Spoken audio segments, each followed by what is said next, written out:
भगवती सूत्र में कहा गया है, सुतत्तम भन्ते साहू जागरियत्तम साहू जयंती अथे गतियाणम जीवाणम सुतत्तम साहू अथे गतियाणम जीवाणम जागरियत्तम साहू से केनथेनं भन्ते एवं बुच्चै अथे गतियाणम जीवाणम सुतत्तम साहू अथे गतियाणम जीवाणम जागरियत्तम साहू जयंती जे इमे जीवा अहम मिया अहम मानुया अहम मिठा अहम मक्खाई अहम में पलोई अहम में पलज्जना अहम में समुदायारा अहम मेणम चेव वित्तिम कप्पे माना विहरन्ति एषीणम जीवाणम सुतत्तम साहू एनम जीवा सुत्ता समाना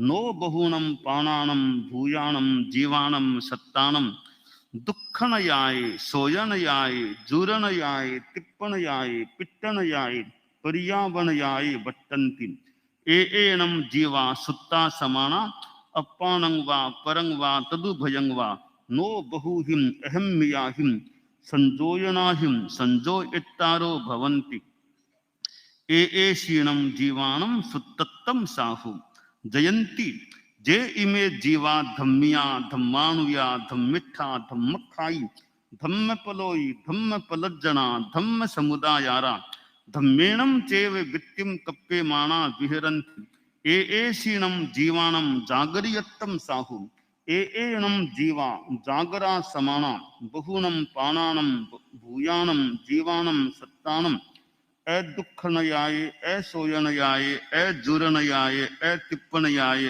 पिट्टनयाय पर्यावणयाय वट्टन्ति एनम जीवा जागरा समाना अपानं वा परं वा तदुभयं वा बहुहिम धम्मियाहिम संजोयनाहिम संजोयितारो भवन्ति एनम जीवा जागरा समाना धम्म जागरियाय अपानं जागर इत्तारो भवन्ति एषीणम जीवाणम जागरियत्तम साहू से तेनथेनं जयंती एवं बुच्चै अथे गतियाणम जीवाणम सुतत्तम साहू अथे गतियाणम जीवाणम जागरियत्तम साहू।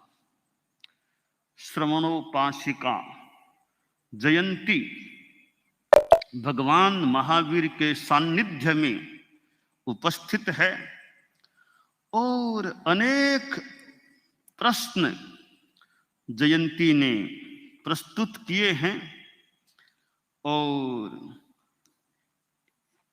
प्रश्नों की संख्या देखें, एक 19 प्रश्नों की कुल तालिका हो जाती है। 19 प्रश्न एक लंबी तालिका है और किसी श्रवणोपासिका द्वारा पूछे गए प्रश्नों की एक बड़ी तालिका है। तो भगवान महावीर के उपपात में श्रवणोपासिका जयंती ने एक प्रश्न यह रखा कि भंते सोना अच्छा रहता है या जागना अच्छा रहता है? सोना अच्छा या जागना अच्छा? भगवान यानी उत्तर दिया गया कि जयंती कुछ जीवों का सुप्त रहना सोना अच्छा है और कुछ जीवों के लिए जागना अच्छा होता है। तो पुनः प्रश्न की यह बात कैसे है कि कुछ जीवों का सोना अच्छा और कुछ जीवों का जागना, यह बात कैसे है? यह बात किस आधार पर फरमाई जा रही है? तब बताया गया कि जयंती देखो, यानी अनेक प्रकार के प्राणी होते हैं, उनको हम 2 भागों में बांट लें, एक अधार्मिक प्राणी, दूसरे धार्मिक प्राणी। कि जो जीव अधार्मिक हैं, अधर्म का अनुगमन करने वाले हैं, अधर्मिष्ठ हैं, अधर्मवादी हैं, अधर्म को देखने वाले हैं, अधर्म में अनुरक्त हैं, अधर्म का आचरण करने वाले, अधर्म के द्वारा आजीविका करने वाले हैं, उन जीवों का सोया रहना अच्छा है, सुप्तता अच्छी है। वे जीव सोए रहेंगे, सुप्त रहेंगे तो कितने प्राण भूत जीव सत्व हैं, वे उनको दुखी नहीं कर पाएंगे, शोकाकुल नहीं कर पाएंगे, खिन्न नहीं कर पाएंगे, रुला नहीं पाएंगे, पीट नहीं पाएंगे, परितप्त नहीं कर पाएंगे। इसलिए वे सोए रहेंगे तो बुरे कामों से बचे रहेंगे। इसलिए अधार्मिक लोग हैं, वे जितने सोए रहें उतना अच्छा है, ताकि उनको अधर्म के आचरण का पाप तो न लगे, उस पाप से तो वे बचें। इसलिए सोना भी अच्छा है, अधार्मिकों का सोना सुप्तता अच्छी है।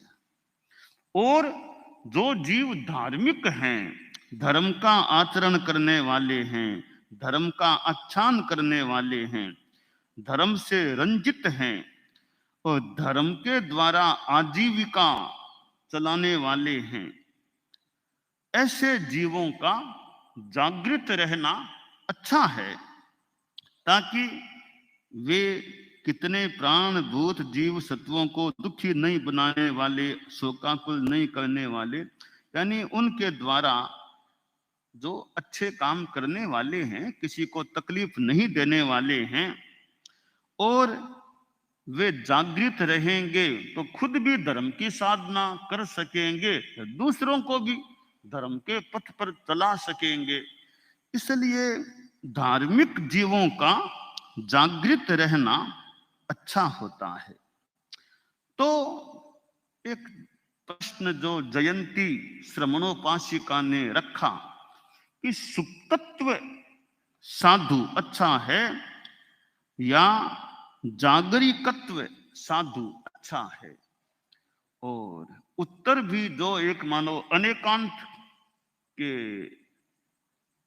तरीके से दिया गया कि दोनों ही अच्छे हैं, सुप्तता भी अच्छी है और जागृतता भी अच्छी है, पर सबके लिए नहीं, कईयों के लिए सोया रहना सुप्तता अच्छी है, तो कईयों के लिए जागृत रहना अच्छा होता है।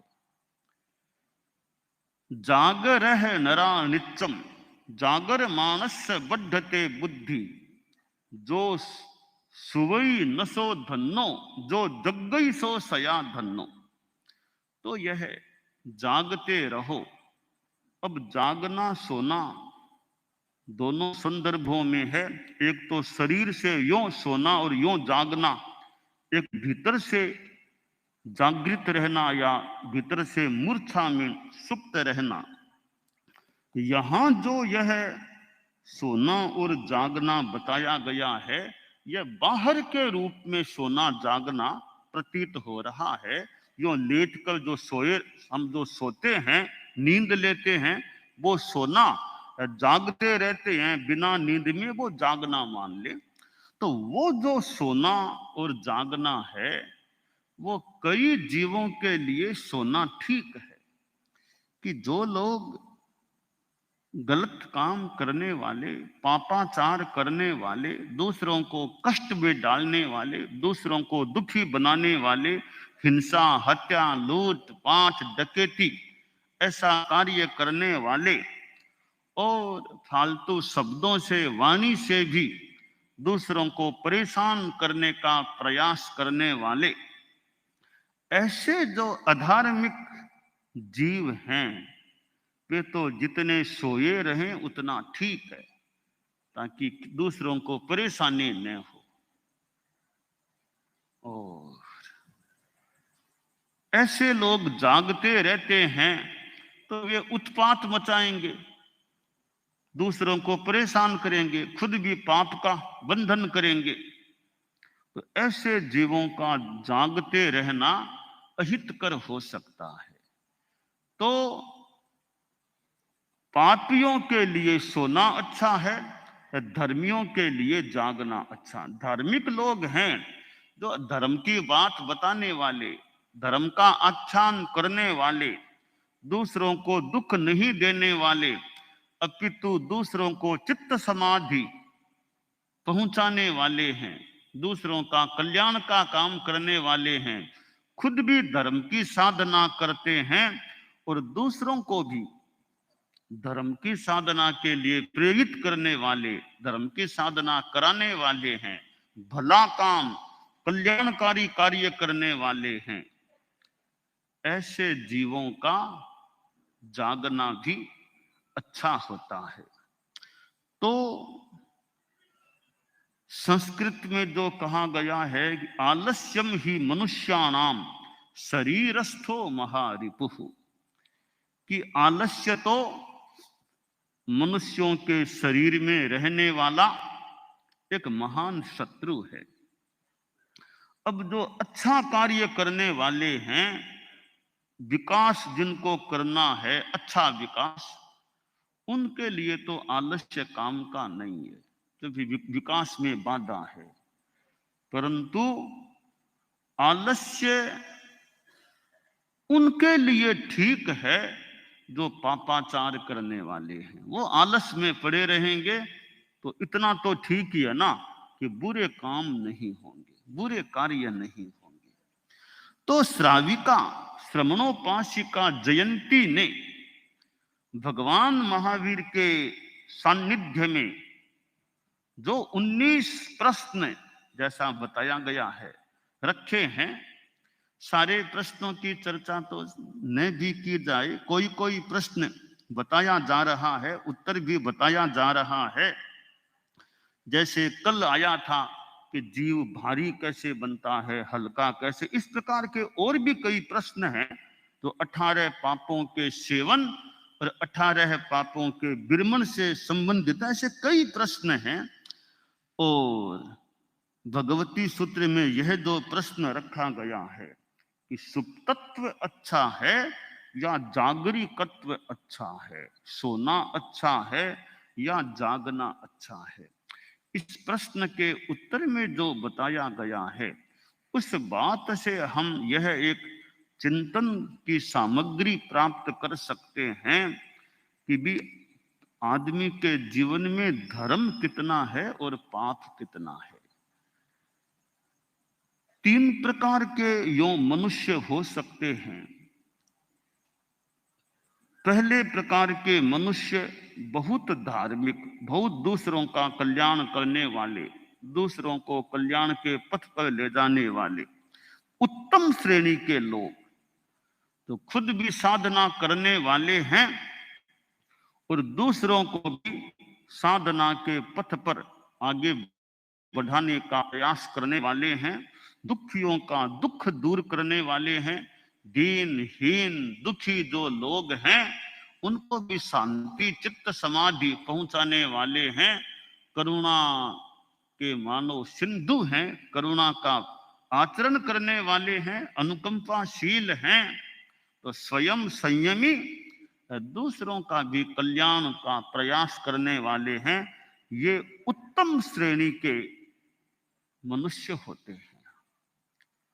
और एक अधम श्रेणी के मनुष्य भी हो सकते हैं, कोई जो धर्म में रुचि नहीं रखते, हिंसा, हत्या, झूठ, डकैती, लूट पाट, दूसरों को संकट में डालना, कष्ट में डालना, ऐसे जो पाप के कार्य करने वाले होते हैं, धर्म में आस्था नहीं, रुचि नहीं, साधु संतों से कोई आकर्षण नहीं, वे तो हिंसा, हत्या, लूटपाट, डकैती आदि अधर्म कार्यों में रस लेने वाले, रचे पचे रहने वाले होते हैं। वे अधम श्रेणी के मनुष्य होते हैं। कुछ मनुष्य मध्यम श्रेणी के होते हैं, वे ज्यादा कोई धर्म में भी रुचि नहीं है तो ज्यादा पाप भी नहीं करते हैं, नॉर्मल से हैं, सामान्य आदमी हैं, न ज्यादा कोई धर्म नहीं, ज्यादा पाप नहीं, दूसरों को फालतू तकलीफ भी नहीं देते, कोई बहुत सेवा करे धार्मिक, ऐसे लोग भी नहीं है, अपने मध्यम रूप में रहने वाले हैं वे मध्यम श्रेणी के मनुष्य होते हैं। तो उत्तम श्रेणी के मनुष्य, अधम श्रेणी के मनुष्य और मध्यम श्रेणी के मनुष्य। तो जो उत्तम श्रेणी के मनुष्य हैं वे तो जितने जागते रह सकें, जितने उनके कार्य गतिमान रहेंगे, वे जागृत रहेंगे, तो खुद को भी उनको लाभ और दूसरों को भी उनसे लाभ मिल सकेगा। जो उत्तम श्रेणी के मनुष्य होते हैं और जो अधम श्रेणी के मनुष्य हैं, जो अधर्म की बात करने वाले, अधर्म का आचरण करने वाले, दूसरों को दुखी बनाने वाले ऐसे मनुष्य हैं, जीव हैं, उनका तो सोया रहना ही ठीक है, ताकि उनके भी कर्म ज्यादा न बंधे, दूसरों को भी तकलीफ न पड़े। अब जो मध्यम कोटि के लोग हैं, मध्यम स्तर के, वो न कोई विशेष धर्म करने वाले, न कोई विशेष पाप करने वाले हैं, वो सोए तो ठीक और जागे तो ठीक। सोए तो भी कोई इतना कोई नुकसान नहीं, जागे तो भी कोई नुकसान नहीं, लाभ भी नहीं, तो वो नॉर्मल मध्यम स्तर के आदमी हैं। तो भगवती सूत्र में जो यह उत्तर दिया गया है कि अच्छे गतियाणम जीवाणम सुतत्तम साहु, अच्छे गतियाणम जीवाणम जागरियतम साहु। कुछ जीवों का सोना अच्छा है और कुछ जीवों का जागना अच्छा है। यह अनुमान के रूप में प्रतीति हो रही है कि जो उत्तम श्रेणी के लोग हैं उनका जागना अच्छा है और जो अधम श्रेणी के लोग हैं उनका सोया रहना ठीक है। यह हार्द हम भगवती सूत्र के इस उत्तर से निकालने का प्रयास कर सकते हैं। तो यह सोना और जागना, शरीर से सोना भी होता है। यो अच्छे काम करने वाले हैं, आखिर उनको भी तो नींद तो उनको भी आमतौर से लेनी ही होती है। बिल्कुल न सोए तो कितने दिन तक यो काम करते रहेंगे कि बड़े बड़े कार्य, फंक्शन, समारोह होते हैं तो कार्यकर्ता ने रात में 2 घंटा की नींद नहीं ली, कार्यकर्ताओं ने रात में 3 घंटा भी नींद नहीं ली, यानी जागते ही रहे, काम करते रहे, व्यवस्थाओं में लगे रहे। मान लो 3 दिन निकाल देंगे, 5 दिन निकाल देंगे, आखिर तो बिना नींद लिए तो कब तक काम चलेगा। तो विशेष कोई प्रयोजन सामने होता है तब तो नींद को और भी कभी अनुकूलता वो तो छोड़ा जा सकता है। रोज के रोज तो नींद को छोड़ना सबके अनुकूल पड़ना मुश्किल है। परम पूज्य गुरुदेव तुलसी रात को बहुत बार, कई बार देरी से पढ़ाते, रात को देर रात तक विराजे रहते।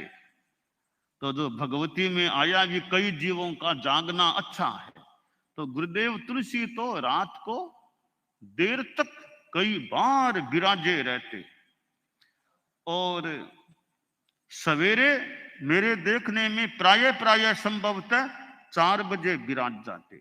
सोने में देरी हो सकती थी पर प्राय प्राय उठने में देरी नहीं करते, 4 बजे के आसपास प्राय संभवतः विराज जाते। प्राय की बात आश्रय है।